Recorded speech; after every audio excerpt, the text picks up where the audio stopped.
नमस्कार, स्वागत है आपका दृष्टि न्यूज टीवी पर। आइए नजर डालते हैं आज की कुछ खास खबरों पर।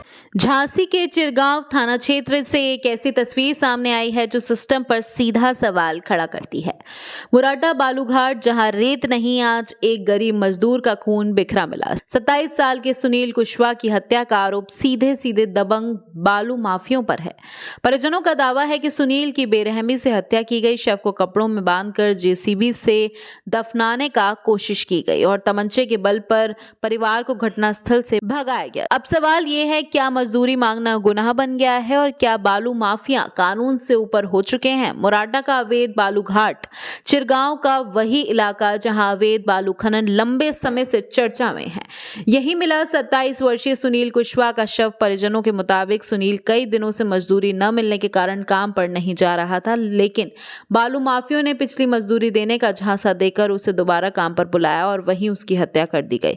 परिजनों का आरोप है कि हत्या के बाद शव को कपड़े में गठरी में बांधा गया और जेसीबी मशीन से जमीन में दबाने की कोशिश की गई। जब परिजन मौके पर पहुंचे तो उन्हें तमंचे के बल पर रोक दिया गया। हालात तब बदले जब मृतक के भाई सुखराम कुशवाहा ने 112 नंबर डायल कर पुलिस को सूचना दी। ग्रामीणों की भीड़ बढ़ती देख आरोपी शव को सड़क किनारे फेंक कर फरार हो गया। मामला हमारे भांजे थे, ये कुटू दाऊ लुआ के ले आए घर से, यहाँ इनको मर्डर कर दिया। कुटू दाऊ कौन है? ये पारिछा के दाऊ कौन कमरिया ठाकुर है।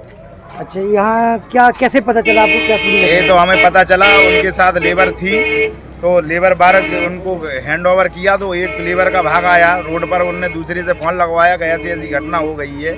जब मैं घटना स्थल पर पहुंचा तो इनने हमारे ऊपर कट्टा लगा दिया कि यहाँ कोई नहीं है तुम्हारा, ठीक है। फिर ये मोटरसाइकिल से लाद के जेसीबी मंगा ली, जेसीबी से इन्हें गड्ढा करवाया। देख रहे बॉडी का क्या है हाल, आपको तो समझ में आ रहा होगा।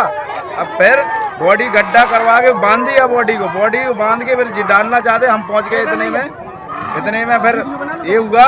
फिर ये मोटरसाइकिल लाद के ये फिर रोड पर फेंक गए उनको, ठीक है। आप मौका मुआयना करके आइए, वहाँ हजारों ट्रॉली डंप हो रही है, प्रशासन क्या कर रहा है? घटना स्थल पर जाने नहीं दिया गया।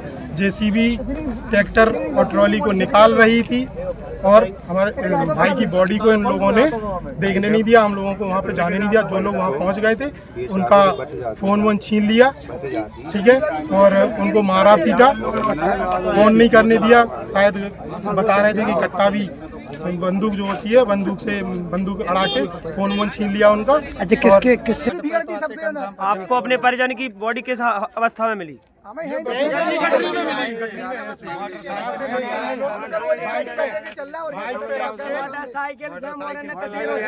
मोटरसाइकिल में बीच में रखे हुए थे, मोटरसाइकिल पर बीच में रखे हुए थे बॉडी को, और गठरी बांधकर यहाँ डाल दिया। हम लोगों ने पीछा किया उन लोगों का, तो गठरी में डालकर यहीं पटक गए और खेतों में भागा। अभी भी जूते पड़े हैं कुछ लोगों के, हमारे जूते पड़े हुए हैं खेतों में। वहाँ पर हम लोगों ने पीछा भी किया कुछ लोगों ने, और बंदूक अड़ा दी थी इन लोगों के सर पे कि किसी को बताया नहीं जाएगा। और जो भी तुम्हारा मंत्री है, कोई भी है तुम्हारा बड़ा अधिकारी है, उसको ही बुला लीजिए। यहाँ पर कुछ नहीं हुआ।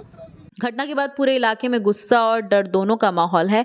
ग्रामीण खुलकर कह रहे हैं कि बालू माफिया वर्षों से सक्रिय है, प्रशासन आंख मूंदे बैठा है। आज सुनील मारा गया है, कल कोई और होगा। सूचना मिलने पर पुलिस मौके पर पहुंची, शव को पोस्टमार्टम के लिए भेजा गया। अधिकारियों ने निष्पक्ष जांच का आश्वासन दिया है, लेकिन परिजन सवाल कर रहे हैं, जब सब कुछ खुलेआम हुआ तो अब तक गिरफ्तारी क्यों नहीं?